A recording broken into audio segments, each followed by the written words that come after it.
Rombo ok dibed diel, kendo diel ok dibed rombo, mana kaka dhiang' ok dibed diel.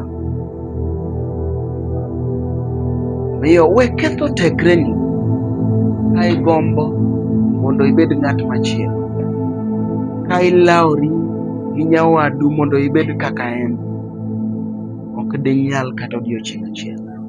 Kata rombo riwre kod diel, nyathi ma ginyuolo ok dibed rombo, to biro bedo gima opogore ahinya, kendo biro bedo gima iluongo gi dholuo ni gapi.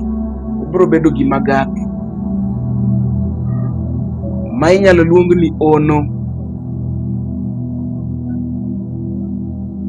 Miyo ka itemo gombo bedo ng'ama chielo, tibiro bedo gima gapi ma ji ok ong'e kore koda tache.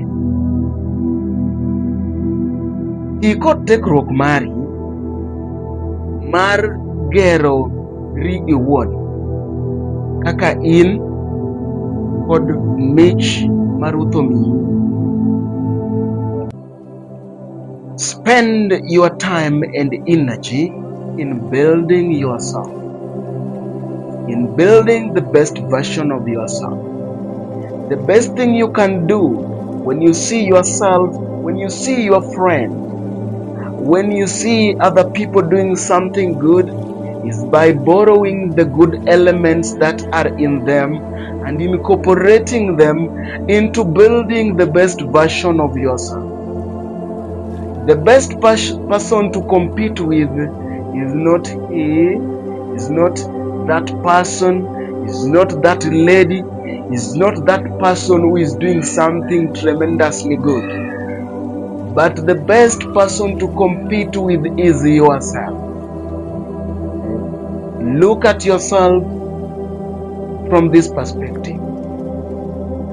Put yourself, the three versions of yourself.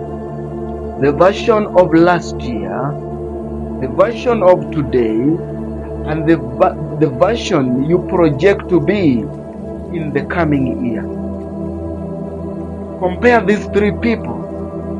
See where you are last year. Think